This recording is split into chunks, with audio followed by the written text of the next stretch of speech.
Welcome everyone to the Wednesday Night Warriors episode number 13. I am Romeo. This is my co-host Chris G. How are you doing, brother? I'm alright. How are you? Doing good. Sad news with the Black Panther, Chadwick Boseman, just sprung on us right now. 2020. What can you say?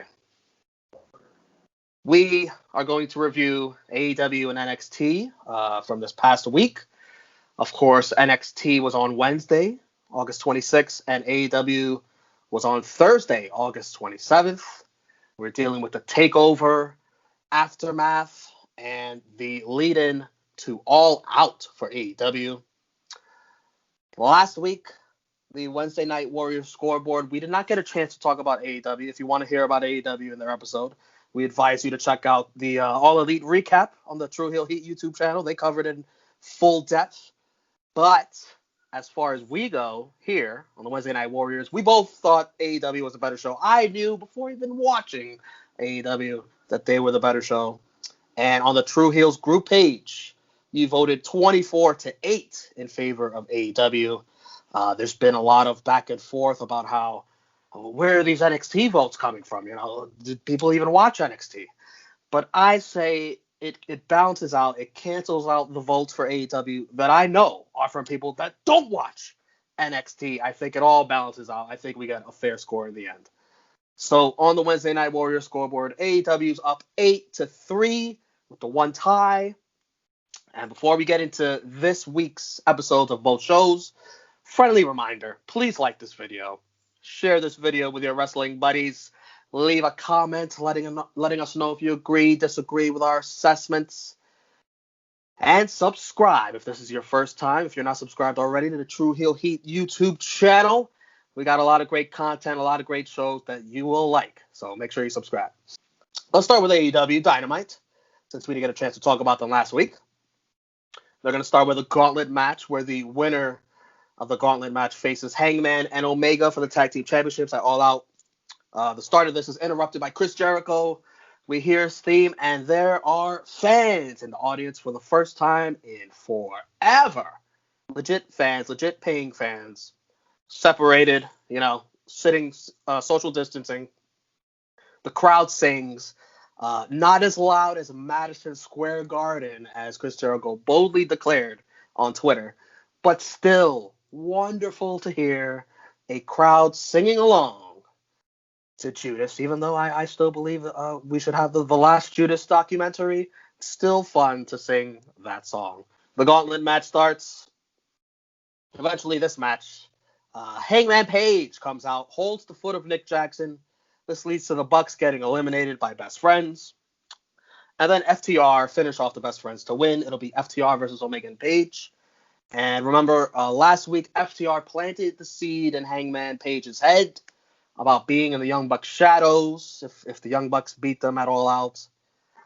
Good move, keeping the Young Bucks and FTR apart. We don't want to see them wrestle just yet for free on Dynamite. We want to see big pay-per-view, big sold-out crowd for that. And let's get it out of the way right now. This happens later on in the show. The Young Bucks, they find Hangman in the bar, of course, which is where I would be if I betrayed my friends. And I think Matt Jackson or Nick Jackson was like, of course you're at the bar. And then they kick him out of the Elite. Matt puts the emotional acting on, saying, this is what you wanted anyways. This is what you wanted. Throws Hangman's drink in his face. Hangman just sort of accepts it. There's a great shot of Hangman looking into a broken mirror. Very nice. This storyline is good. The Ballad of Hangman Page, Kenny Omega, and the Elite. Yeah, the tag match itself was pretty good. It surprised me. I knew the placement once the Young Bucks started it off, and the Best Friends came out after the Young Bucks defeated the National Nightmares. I knew they weren't going to have the Young Bucks versus FTR. By the way, they went in order of the tag team rankings they have set up, so that's why FTR was last. Nice. Well, I didn't even notice that, which it makes sense. So it was smart to keep them away, and I'm excited to see what happens with Hangman now. Does he join FTR? Does he turn on Kenny? Does he? I don't know. There's a lot of questions, a lot of mystery surrounding Hangman. I feel like this is one of the storylines I've been waiting for personally.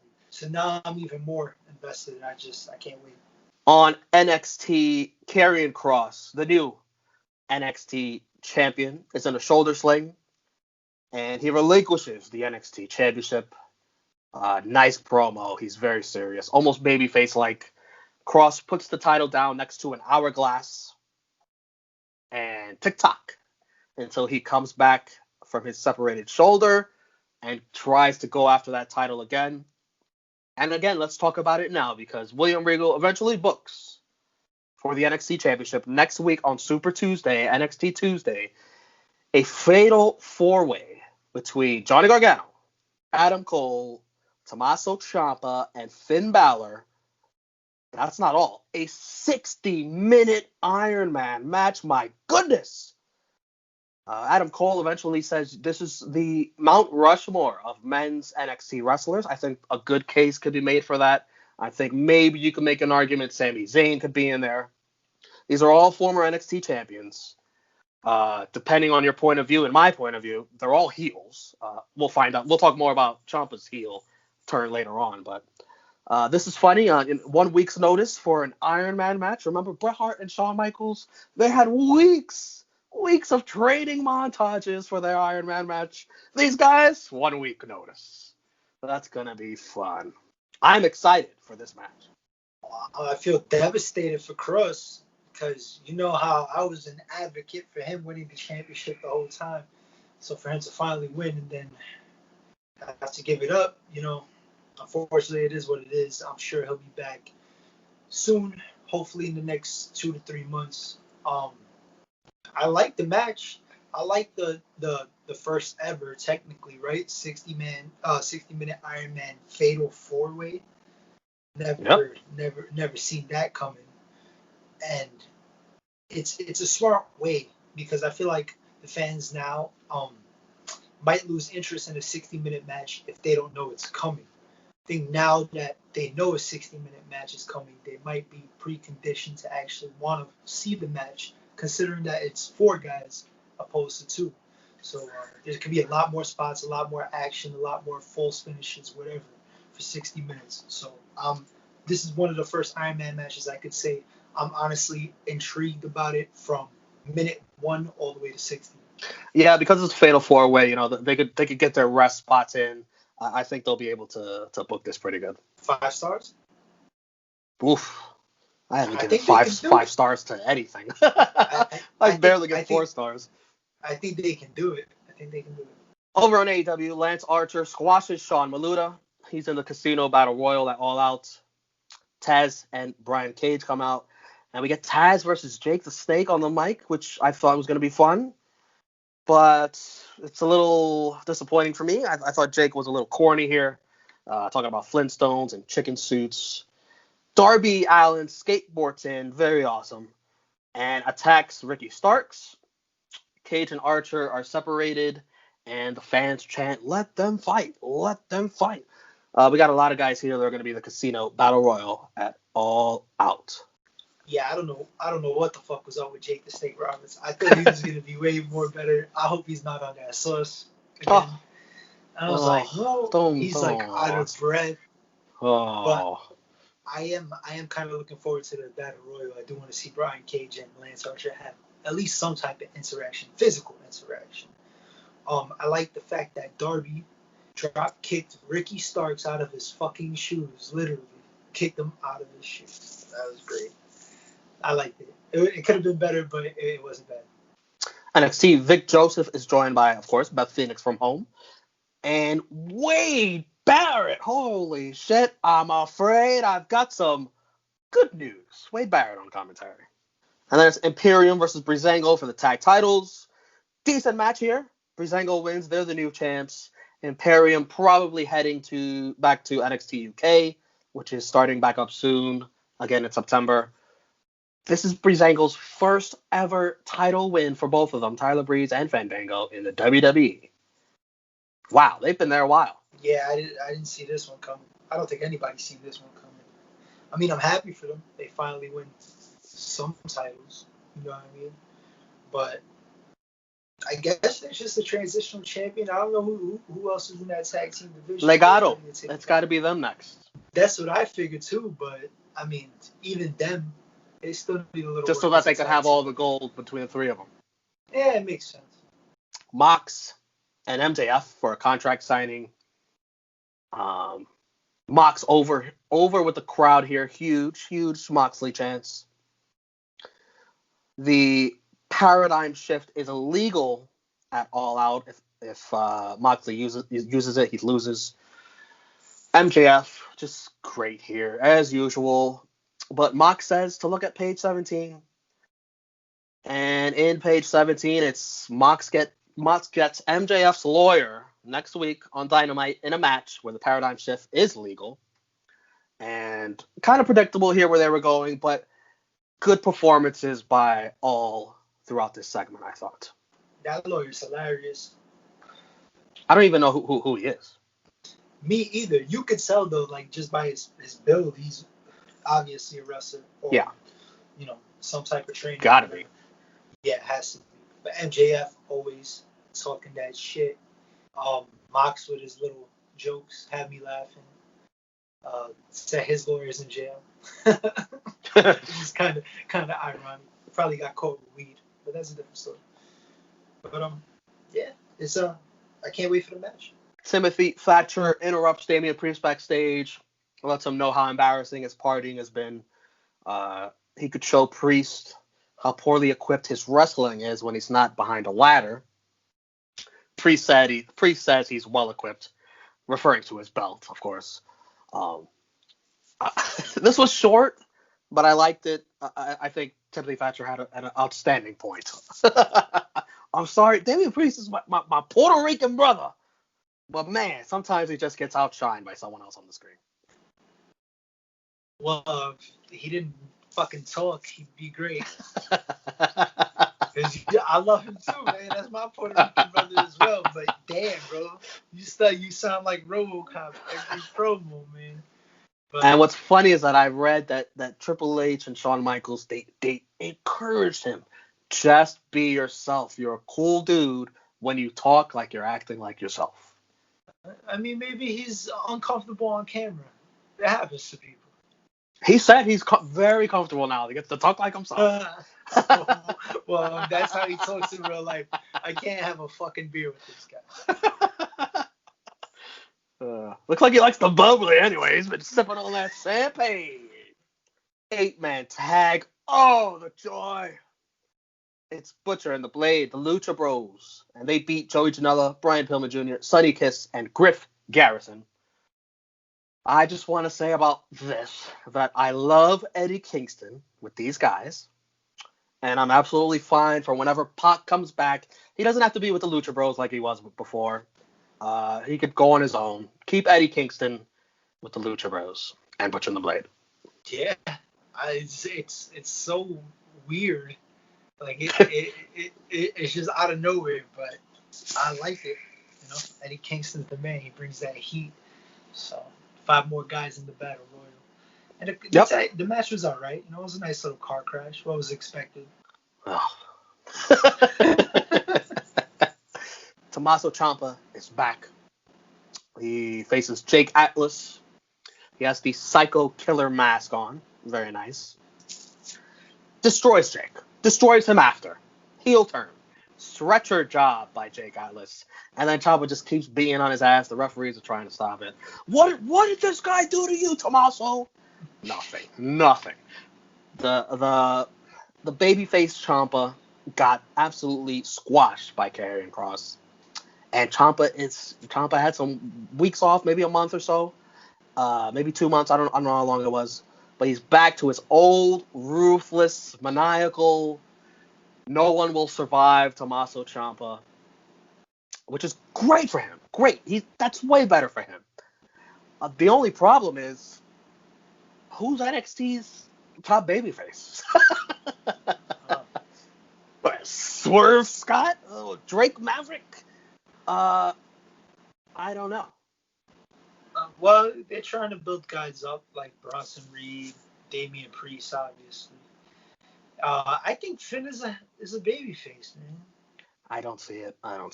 He's a cool baby face. He's an edgy baby face. I don't see it myself. I mean, he's been a dick. I mean, the stuff he's been saying in the backstage vignettes, like, he's got the finger pointing guns. Like, I don't see it. He's the prince of pro. Yeah. Yeah, but that's what everybody wanted. Well, not everybody, but that's what what the majority of people wanted. They wanted to see Finn go back to some resemblance of what he used to be. Do you think Karrion Kross, when he comes back, will be a babyface? No. I can fucking see it. See it. If the crowd, let's say crowds are back, that entrance as a babyface, oh my god. I know, but he needs that heel title run. He built that. Let's say Finn Balor. Let me give you Finn Balor as a babyface. Who else? Everyone else is here. It's still only one, in the world title picture, because Keith Lee's gone. Whoever wins the world title is going to be a transitional champion. For Kross? I think. Yeah, I think he'll be back in 2 months. There is a draft, WWE draft coming up that could remedy this. Yeah, they could. I'm sorry. I just got an alert that the Mets are up 4-3 to run homer. Well, I got it on right here. I saw somebody get on base. Ahmed Rosario. Is that Rosario? Yeah. I can't tell because everyone's wearing 42. He's the fucking Friday. Oh, that was a walk-off. They're the fucking home team at Yankee Stadium. 7 innings? 7 innings doubleheader. Oh, these fake 7-inning games. I hate them. The first time the Mets sweep the Yankees in a doubleheader.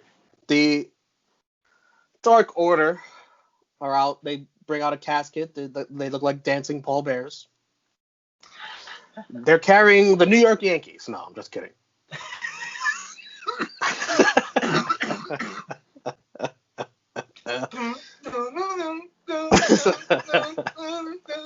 Yes, you do it, because I don't want to copyright.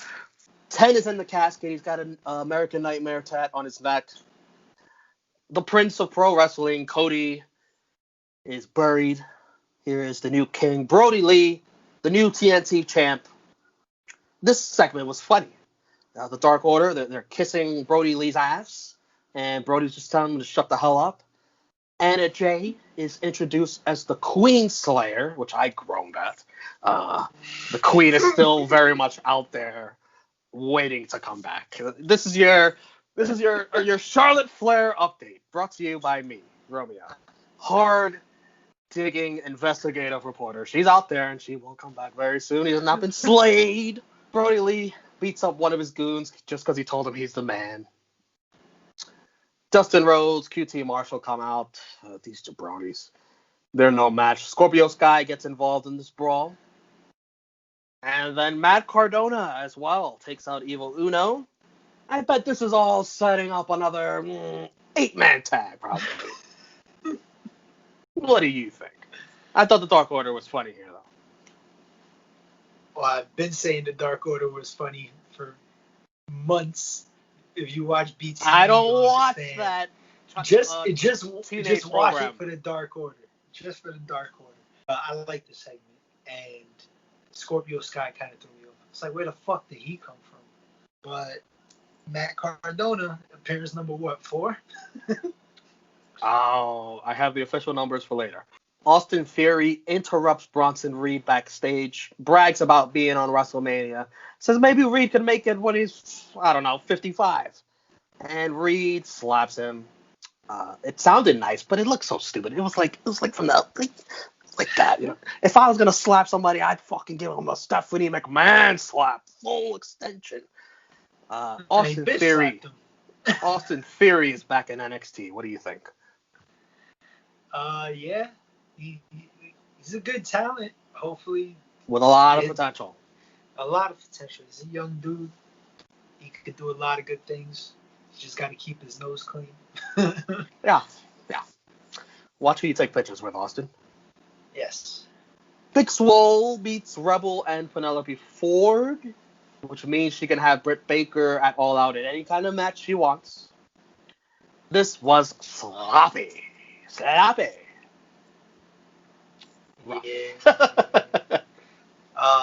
who was it? Penelope Ford. She almost dropped Big Swole on her head.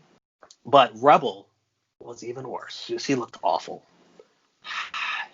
She was never like amazing in the ring, but she looks like she's trying at least. She's putting in the effort.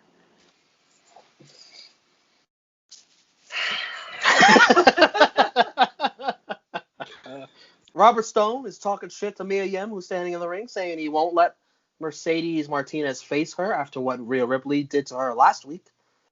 And then this motherfucker gets run over by a tank again by Shotsy.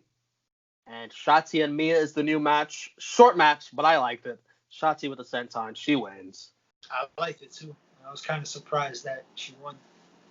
But I could keep behind pushing Shotsy. Yeah, I like it. I hope they keep pushing. Cheetah and Thunder Rosa sign a contract for their match at All Out. They made this feel important. It's going to be the NWA Women's Champion versus the AEW Women's Champion. I like it. They made it look important. Yeah, I mean, I like Thunder Rosa from NWA when Power was on. So I'm excited to see her in AEW against Shooter. They should be putting on. That's a low key, gem waiting to happen. Hopefully they deliver. And we heard from Billy Corgan, who said it was nice to get the opportunity for both companies to work together on this. Question for you: which championship do you like better, the NWA Women's Title or the AEW Women's Title? The NWA. I'm gonna say that too. Yeah. Then it's Santos Escobar versus Isaiah Swerve Scott for the Cruiserweight Championship. Santos, accompanied by Wilde and Mendoza, tells them, hey, head to the back, I got this. Which immediately tells me that they will eventually be back later on to interfere. And bingo, that's exactly what happens. Breezango run them off. I think there's an incoming tag team title match between these two for sure. Escobar, on the outside, puts on a mask that one of his lackeys dropped. He headbutts Scott, and that's for the win. Is this a magical mask? Is this his mask when he was his luchador self? I don't know. But anyway, solid fucking match between these two. These two have great chemistry. Yeah, it was a pretty good match. The athleticism and creativity that Swerve has in the ring is it's crazy. It's cool. I like it. It's innovative. So, and I like Santos. They just put on really good matches together. It looked like the mask had like a little plate in the middle. I watched the replay because That's what made the headbutt more severe. Yeah, because at first I was like, what the fuck is this mask made out of? Teflon? Like he's headbutting him with leather. Like Rey Mysterio headbutts niggas like that all the time. Well, sorry, Rey Mysterio headbutts motherfuckers like that all the time. Yeah. So, okay. But it looked like he had something there. So that makes me feel better then. Drake Maverick versus Kyle O'Reilly. Drake said he'll face anybody from Undisputed Era after they ran in on his match with Killian Dane.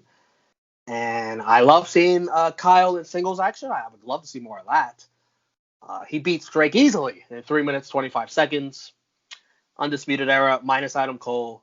They beat on Drake after. Killian Dane runs out. He beats him up. He hits strong with a steel chair to the back.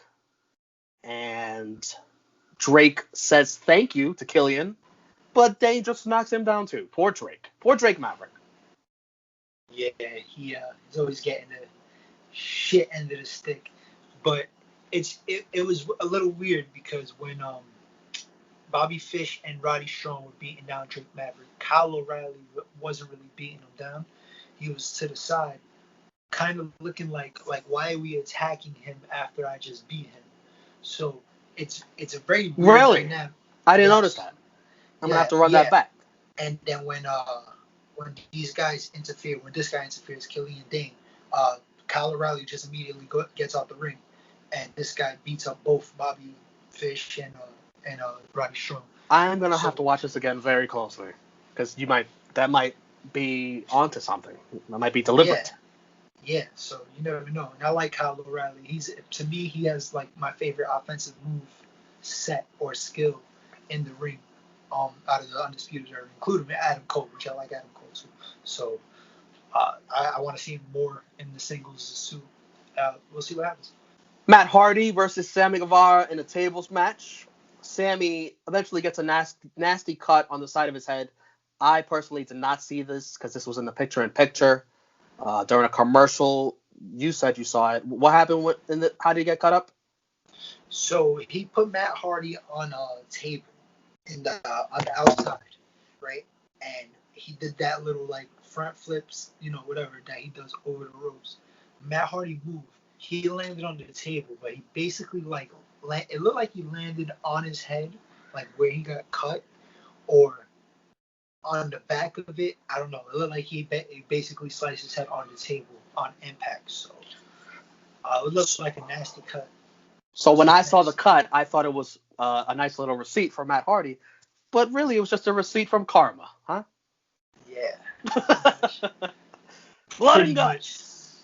Matt brings out a table that reads deleted, graffitied on it, but he's still too wobbly, I guess, from the injury. He trips on the top rope, climbing the top rope. Sammy with a suplex off the top rope into the table for the win.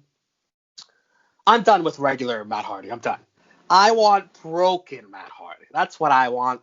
And if this is just leading to him losing his mind and becoming that, great. If it's not, I don't care. I think it's going to lead back to broken Matt Hardy. I think they're just waiting for the fans to really be there. They're back. They're coming. Well, so they're starting to lead up to it. They're starting to build up to it little by little. I mean, he did lose the match. Good win for Sammy. I don't need him licking blood. The network doesn't need that, by the way. The network, by the way, it was his own blood. Still. What are you, a fucking vampire? Relax. Yeah, it's Sammy sick fuck Guevara. Great. Good marketing. Oh, he's definitely a sick fuck from what I've heard this year. NXT main event is Dakota and Raquel versus Rhea and Io. For me, I just wanted to see how Raquel can hang with these women in particular, and I thought she did all right. She didn't fuck up. I think she was decent. Mercedes interferes in this match, attacking Rhea.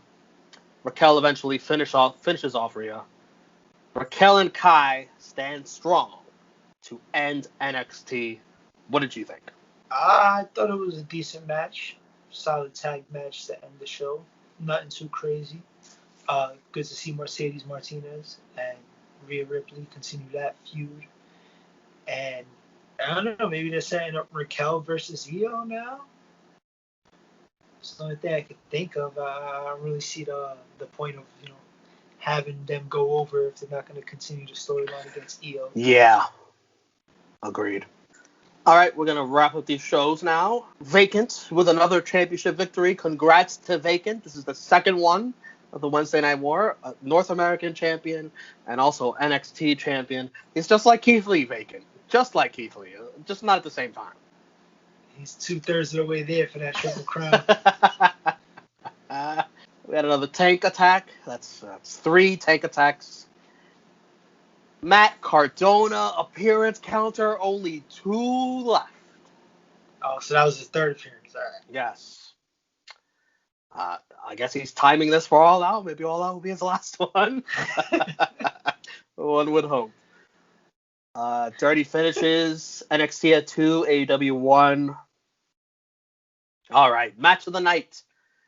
I am going to go with the Cruiserweight Championship match. Swerve versus Escobar. You. Yeah, I'm going to go with the same match.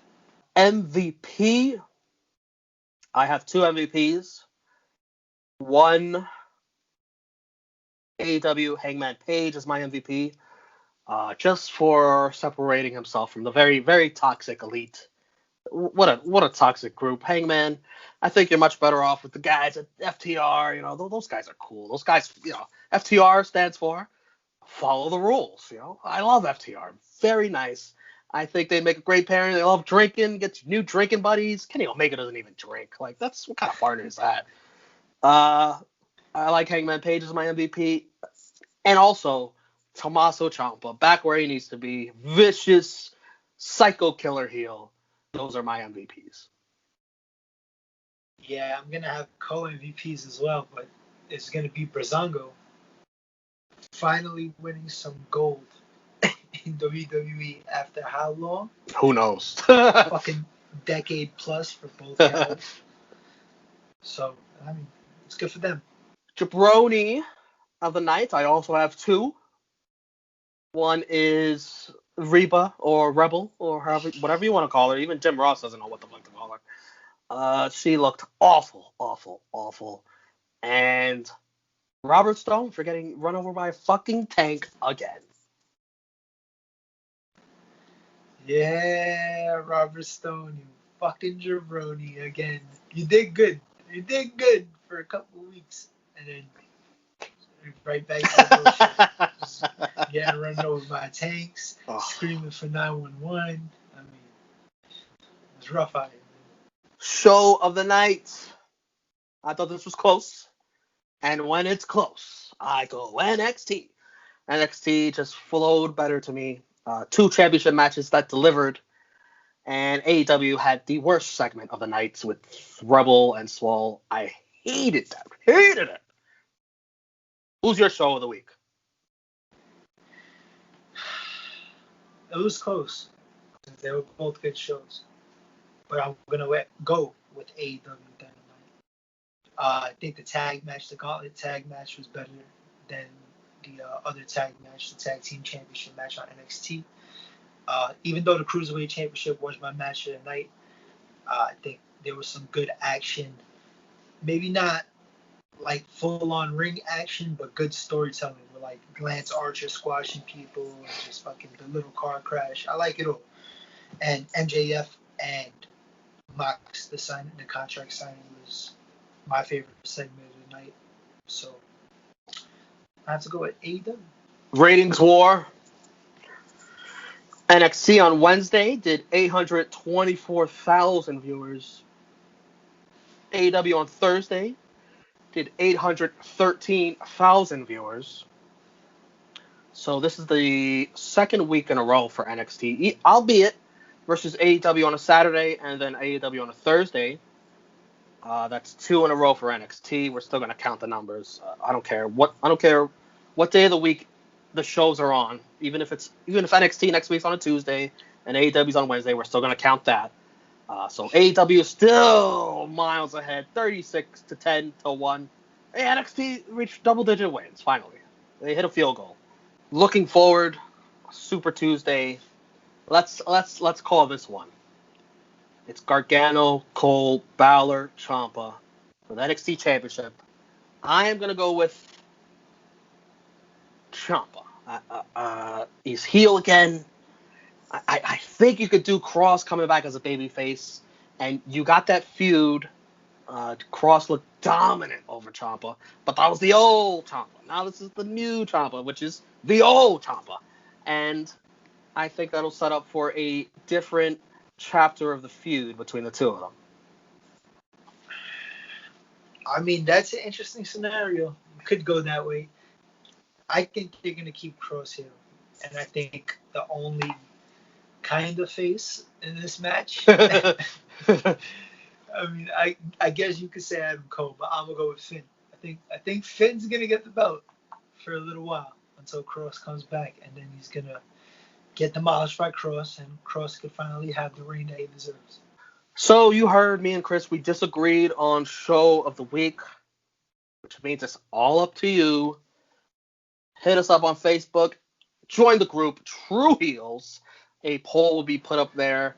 You guys can vote what was the better show this week. AEW NXT, Break the Tie. And you can find me on Twitter and Instagram at the Pride of NY. True Rewind every Monday or Tuesday here on the True Heel Heat YouTube channel, where we cover the Monday Night War between Nitro and Raw. I think I'll be on the Payback Roundtable. That'll probably be released on Monday. We'll talk about Payback and everything that's going on with that. Holy shit, Roman Reigns is with Paul Heyman. Did you see that? I have caught glimpses of it throughout the night. It's I have to watch SmackDown. I have to watch. Did I just spoil it for you? No. Oh, okay. I seen like people post about it and shit and just like screenshots, but nothing crazy. I have to actually watch the segment to be like, holy shit. But when I tell you what that is, what do you think immediately? What is your reaction? Fuck. I really wish they would have did this like 3 years sooner, 4 years ago, you know, when he was actually getting booed, because I feel like people like him now. so there was really no need to turn him heel. But I mean, fuck it, I'm all for it. Chris, everybody's a fucking heel. Look at this match on Tuesday. You think Finn's a face? I think Finn's a heel. Whatever. Anything you want to plug? Yeah, I'm pretty sure I'll be on that Payback roundtable too. So, there, and Joints and Brody should be out next week. Where can the folks find you on Twitter and Instagram or whatever? Oh yeah, you can find me at Instagram, spick_flair_woo 3 O's. You can't find me on Twitter anymore because they're a bunch of fucking toxic people. Too much toxic. Like me. I'm toxic, but you're too fucking toxic. I can't deal with this. All right, that is going to do it for this edition of the Wednesday Night Warriors. Thank you for watching. Please like this video, share, subscribe, and leave a comment. Let us know what the better show was. We will see you next week to talk about NXT Tuesday and AEW on Wednesday. Thank you for watching.